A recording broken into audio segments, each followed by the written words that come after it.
dia, assim diz o Senhor para nós. Romanos, capítulo 11, versículo 32. Porque Deus encerrou a todos debaixo da desobediência, para com todos usar de misericórdia. Por que Deus encerrou a todos debaixo da desobediência, para com todos usar de misericórdia? Para que nós não fôssemos capazes de fazer a nossa vontade. Ou seja, livre-arbítrio só existe para Deus. Para nós que já nascemos presos no pecado e na vontade da carne, não existe livre-arbítrio. Gálatas capítulo 5, versículo 17. Porque a carne cobiça contra o espírito, e o espírito contra a carne, e estes opõem-se um ao outro, para que não façais o que quereis, ou seja, para que não tenhamos a capacidade de fazer a nossa vontade. O fato de termos consciência da nossa existência e capacidade de escolha não anula o fato de que fomos criados por Deus para servirmos a Deus e pertencermos a Deus. Tenta executar a mentira do livre-arbítrio e escolher sozinho obedecer a Deus sem a sua intervenção, sem o seu Espírito Santo habitando no seu corpo, para ver se consegue ficar sem fazer a vontade da sua carne, sem pecar. Romanos capítulo 11, versículo 36. Porque dele, ou seja, de Deus, e por ele e para ele são todas as coisas. Glória, pois, a ele eternamente. Amém. Mas por que um Deus que é amor, bondade e misericórdia nos criaria presos na desobediência através do pecado? Para deixar bem claro, sem mim, Deus, vocês nada podem fazer. Já nascem presos no mal e ficarão assim sem a minha misericórdia, sem a minha intervenção. Para nós não existe livre-arbítrio. Nós não temos a capacidade de escolhermos nos libertar do mal sozinhos. João capítulo 15, versículo 5. Eu sou a videira, e vós as varas.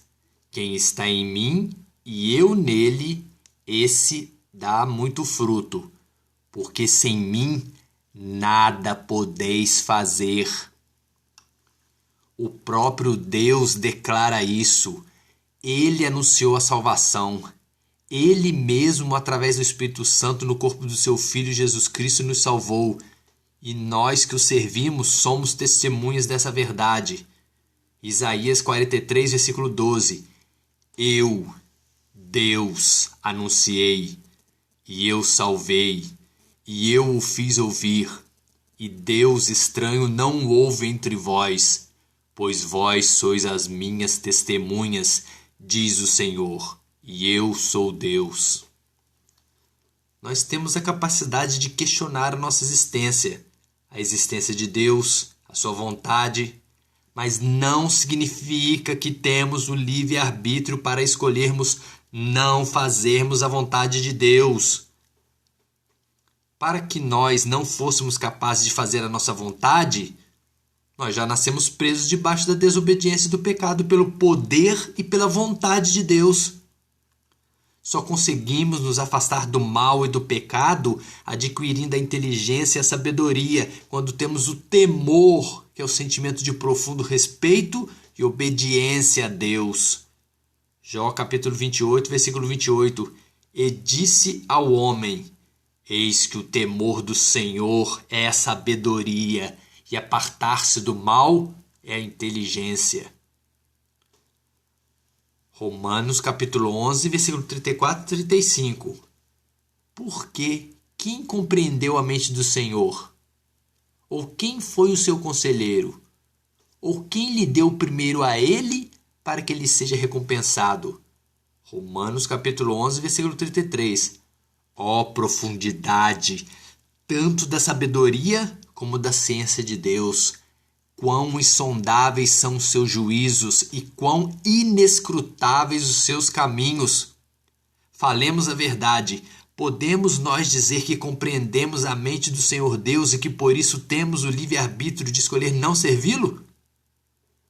O poder eficaz de Deus prova outra coisa, que todas as coisas, todos os universos espirituais e materiais e todos os seres que neles habitam estão sujeitos à sua vontade, ou seja, não tem o livre-arbítrio para não obedecê-lo. Filipenses capítulo 3, versículo 21, que transformará o nosso corpo abatido para ser conforme o seu corpo glorioso, segundo o seu eficaz poder de sujeitar também a si, Deus, todas as coisas, todos os universos, espiritual e material, e todos os seres que neles habitam. Filipenses capítulo 3, versículo 21. Jesus te ama. Podemos falar o que quisermos, que nós temos o livre-arbítrio de escolher entre o bem e o mal, mas segundo o seu eficaz poder de sujeitar todas as coisas a si, o seu reino, que não são palavras, nos prova outra coisa, que através do poder de Deus já nascemos presos no mal, para somente termos a capacidade de sairmos dele através da vontade e do poder de Deus. 1 Coríntios capítulo 4, versículo 20, porque o reino de Deus não consiste em palavras, mas em poder. Amém? Dani e Miguel.